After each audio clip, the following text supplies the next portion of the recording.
Assalamualaikum, selamat malam pemirsa. Bagaimana kabar Anda hari ini? Senang sekali di awal pekan, Alam Perdana menjumpai Anda dalam program Berita 5. Hari ini tim redaksi Berita 5 sudah menyiapkan banyak sekali informasi, salah satunya di mana banyak parpol dan caleg enggan membayar pembuatan spanduk kampanye mereka, dan masih banyak informasi lainnya akan kami kabarkan dalam program Berita 5 selama 30 menit ke depan, dan berikut kami hadirkan Berita 5 selengkapnya.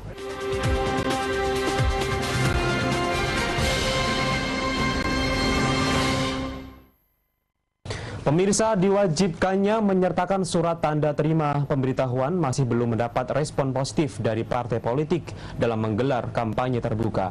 Ini dibuktikan dengan masih minimnya kesadaran parpol dalam mengirimkan SPPT kepada Panwaslu, KPU dan juga Polres Pati sebagai satuan pengawas kampanye terbuka. Kesadaran partai politik peserta pemilu untuk menyerahkan surat tanda terima pemberitahuan di Pati dinilai masih rendah. Hal tersebut terbukti sepekan setelah dibukanya jadwal kampanye terbuka, baru ada 7 STTP yang diterima Panwaslu sebagai syarat wajib yang harus disertakan partai politik peserta pemilu. Dari ketujuh penyerahan STTP tersebut, 5 STTP diterima pekan lalu, 16 hingga 23 Maret. Dan baru ada 2 STTP yang diterima untuk pelaksanaan kampanye pekan ini. Selain itu, untuk mengantisipasi banyaknya pelanggaran yang dilakukan partai politik dalam kampanye, Panwaslu juga terus menghimbau kepada semua parpol dan akan menindak tegas jika terjadi pelanggaran. Ketua Panwaslu Pati, Suyoto, mengatakan dalam pelaksanaan pengawasan di lapangan, pihaknya menyatakan akan terus berkomunikasi secara intensif dengan semua parpol agar tidak melanggar ketentuan.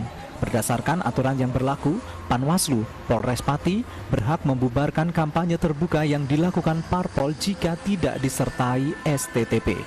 STTP-nya itu surat tanda terima pemberitahuan, sehingga di situ ada pemberitahuan bahwa peserta pemilu melaksanakan kampanye pada hari, jam, tempat pesertanya.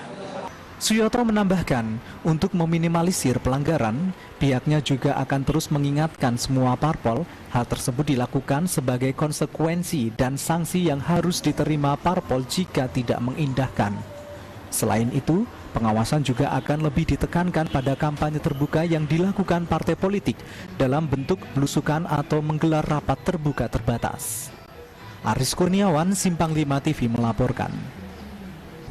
Masih terkait dengan pemilu, pemirsa, di mana penyedia jasa pembuatan spanduk di Pati mengeluhkan partai politik dan calon legislatif nakal yang tidak membayar pesanan secara penuh alias ngemplang.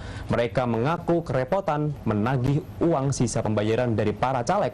Tak ingin hal tersebut terulang kembali, para penyedia jasa pembuatan spanduk menerapkan sistem pembayaran di muka.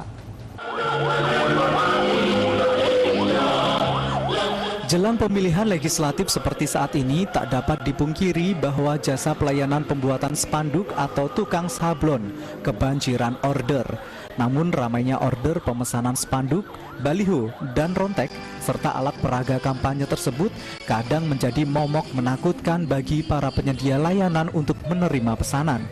Hal tersebut dikarenakan para calon legislatif dan partai sering tidak melunasi harga yang harus dibayar alias ngemplang. Seperti yang diungkapkan Roni, salah satu pemilik bisnis percetakan di Desa Bendan, Kecamatan Pati, pihaknya mengaku enggan menerima pesanan dari para caleg dan partai untuk kepentingan kampanye.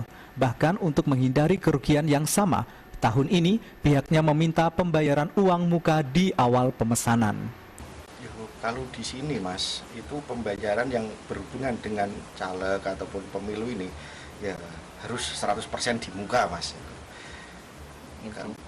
Karena banyak sih teman-teman di forum itu yang ya udah empat orang, Mas, temanku jatuh gitu gara-gara ya katanya janji gitu. Pertamanya sih enak, Mas, bayare, tapi setelah 5 kali order pada lari semua itu.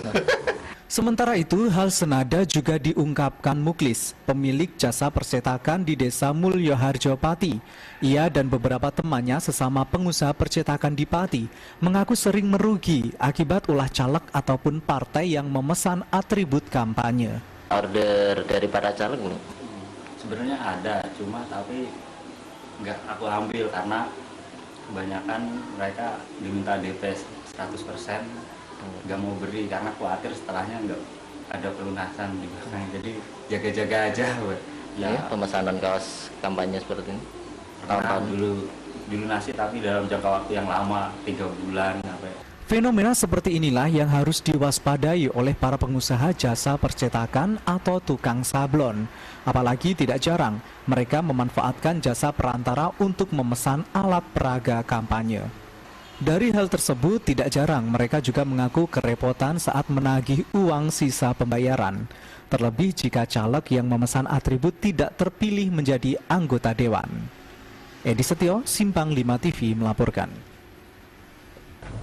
Kita beralih ke Kudus, sebanyak 53 tim futsal yang berasal dari Universitas Jawa Tengah mulai hari Senin mengikuti turnamen futsal Universitas Jawa Tengah yang diselenggarakan BEM Teknik Universitas Muria Kudus di United Futsal Kudus. Untuk menjalin silaturahmi dan solidaritas antar mahasiswa, BEM Teknik Universitas Muria Kudus mengadakan turnamen futsal yang diikuti oleh 53 tim yang beranggotakan mahasiswa se-Jawa Tengah. Pertandingan tersebut bertujuan menjaga hubungan solidariti antar mahasiswa universitas yang dilaksanakan setiap tahun. Acara pertandingan futsal yang dimulai pada tanggal 24 Maret ini rencananya akan berlangsung selama 3 hari. Ditemui di sela-sela pertandingan, Abdullah Mutakin, panitia pelaksana mengatakan acara tersebut dilakukan sebagai kegiatan tahunan. Tercatat 53 tim yang akan bertanding dalam pertandingan futsal tersebut. Ya, acara ini dalam rangka apa ya, Mas? Untuk acara sendiri, turnamen futsal ini dari rangka kita sendiri, BEM Teknik adalah acara tahunan, Mbak, program kerja kita sendiri. Untuk timnya sendiri dari mahasiswa Universitas Jateng dan DIY. Untuk hari pertama pertandingan dijadwalkan akan ada 32 tim yang akan bertanding dan selanjutnya akan dilanjutkan hari berikutnya. Diharapkan kegiatan tersebut mampu memberi pengaruh positif terhadap kekompakan dan harmonisasi hubungan antar mahasiswa di Universitas se-Jawa Tengah. Iis Haryanti, Simpang 5 TV melaporkan. Pemirsa, tetaplah bersama kami, informasi lainnya akan kami kabarkan sesaat lagi setelah jeda iklan berikut. Tetaplah di program Berita 5.